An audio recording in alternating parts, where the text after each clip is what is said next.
आज हम real numbers की प्रॉपर्टीज पढ़ेंगे but with respect to multiplication. Last video में हमने properties of real numbers with respect to addition पढ़ा था। इस वीडियो में हम properties of real numbers with respect to multiplication पढ़ेंगे। तो प्रॉपर्टीज ऑफ रियल नंबर्स में पहली प्रॉपर्टी आ जाती है क्लोजर प्रॉपर्टी। हमने पढ़ा था closure property with respect to addition. तो वहां पे क्या हो रहा था कि तो रियल नंबर्स की एडिशन हमेशा रियल नंबर ही आती है। तो यहाँ पे भी सेम अप्लाई होगा, पर यहाँ पे विथ रिस्पेक्ट टू मल्टीप्लिकेशन आ जाएगा। मीन्स किसी भी दो रियल नंबर की मल्टीप्लिकेशन करेंगे तो हमारे पास रिजल्ट जो आएगा वो एक रियल नंबर ही आएगा। जैसे कि अगर मैं कह रहा हूँ a multiplied by b is equal to c, means a भी कोई भी नंबर है। मैं यहाँ पे लिख रहा हूँ 2 इंटू 7 b, 7 हो गया। 2 इंटू 7 कितना हो जाएगा 14। 2 भी हमारा एक रियल नंबर है, 7 भी हमारा एक रियल नंबर है। इन दोनों को हमने जब मल्टीप्लाई किया तो हमारे पास 14 आ गया, अगेन हमारा एक रियल नंबर है।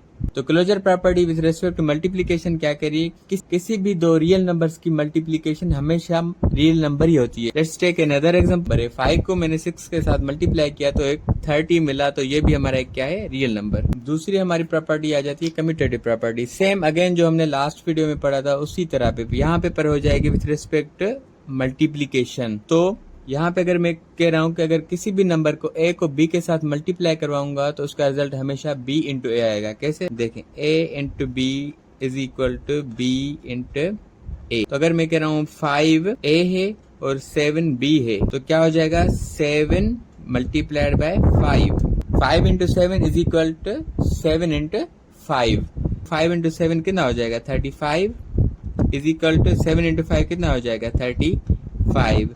Left hand side is equal to right hand side, that is proved. मैं अगर लिख रहा हूँ कि 7 multiplied by 3 is equal to 3 multiplied by 7। 3 into 7 21 is equal to 7 into 3 21। तो यही हमारी कम्यूटेटिव प्रॉपर्टी है। हमने एडिशन में पढ़ा था a plus b is equal to b plus a, multiplication में हो जाएगा a into b is equal to b into a। जैसे कि हमने पिछले वीडियो में पढ़ा था कि associative property with respect to addition, यहाँ पे हम पढ़ रहे हैं associative property with respect to multiplication. वहां पे पढ़ा था a plus b plus c is equal to a plus b plus c।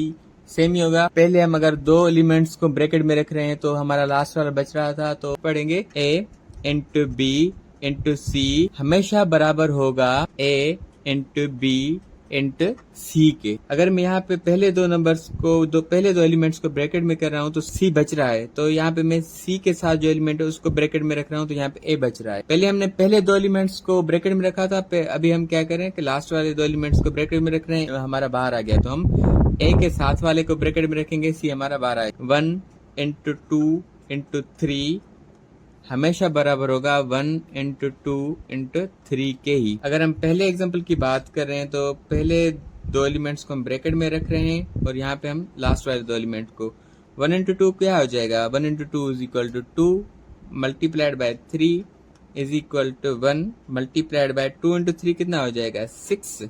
2 3 are 6 is equal to 1 into 6 is equal to 6, hence proved. अगर मैं इसी को दूसरे में लिखना चाहूँ 1 इंटू 2 इंटू 3 हमेशा बराबर होगा 1 इंटू 2 इंटू 3 के। यहाँ पे हमने पहले दो एलिमेंट्स को रखा था ब्रैकेट में, यहाँ पे हम लास्ट वाले जो दो हैं उनको ब्रैकेट में रख रहे हैं और यहाँ पे हम पहले को रख रहे हैं। 1 सेम आ जाएगा, 2 इंटू 3 हमारे पास 6 आ जाएगा, 1 इंटू 2 हमारे पास 2 आ जाएगा, इंटू 3 आ जाएगा।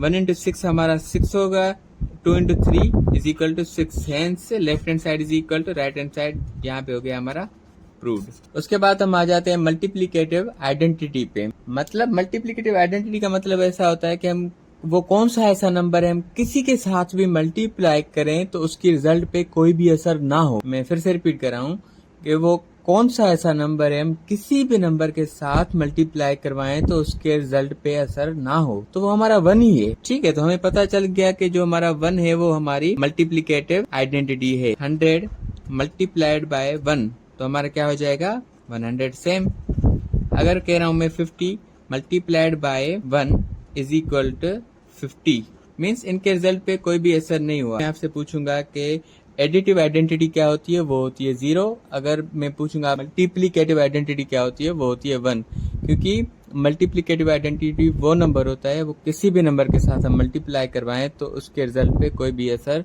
ना हो। उसके बाद लास्ट वीडियो में हमने पढ़ा था कि additive inverse means additive inverse की बात करेंगे तो वहां पे था कि कोई भी नंबर हमारा जो भी उसके साथ ऐड करें तो हमारे पास 0 रिजल्ट आ जाए। मल्टीप्लिकेटिव इनवर्स का मतलब होता है जो भी हम नंबर उठाएं उसके मल्टीप्लिकेटिव इनवर्स के साथ मल्टीप्लाई करें तो हमें रिजल्ट मिलेगा 1, जो कि होती है हमारी आइडेंटिटी मल्टीप्लिकेटिव। एग्जांपल में देखते हैं, तो अगर मैं कह रहा हूँ कि 5, पता है 5 एक रियल नंबर है, उसके नीचे हमेशा 1 होता है, हम लिखते नहीं। अगर मैं लिख रहा हूँ यहाँ पे 6 तो इसके नीचे भी हमेशा 1 होता है। मल्टीप्लिकेटिव में क्या होता है कि न्यूमरेटर डिनोमिनेटर बन जाता है और डिनोमिनेटर न्यूमरेटर बन जाता है। तो मीन्स यहाँ पे 5/1 का मल्टीप्लिकेटिव इनवर्स क्या हो जाएगा, 1/5।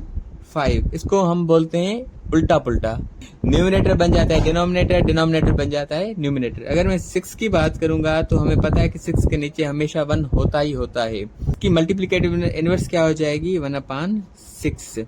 अगर मैं बात कर रहा हूँ कि 2/3, यहाँ पे 2 हमारा न्यूमिनेटर है और 3 हमारा डिनोमिनेटर है। हमने पढ़ा है कि मल्टीप्लिकेटिव इनवर्स में क्या हो जाता है कि न्यूमिनेटर डिनोमिनेटर बन जाता है, डिनोमिनेटर न्यूमिनेटर बन जाता है। तो यहाँ पे उल्टा पुल्टा हो जाएगा सिस्टम सारा। 2/3 बन जाएगा 3/2।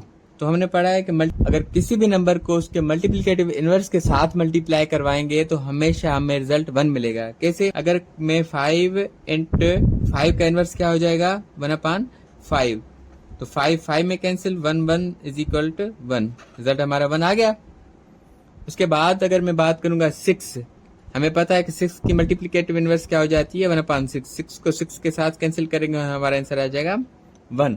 उसके बाद हमने पढ़ा 2/3, हमें पता है कि उल्टा पुल्टा हो जाएगा, मीन्स 3/2। 2 में कैंसिल, 3 में कैंसिल, तो हो जाएगा 1। ये हमारी multiplicative inverse. Hope you all understand. Thank you.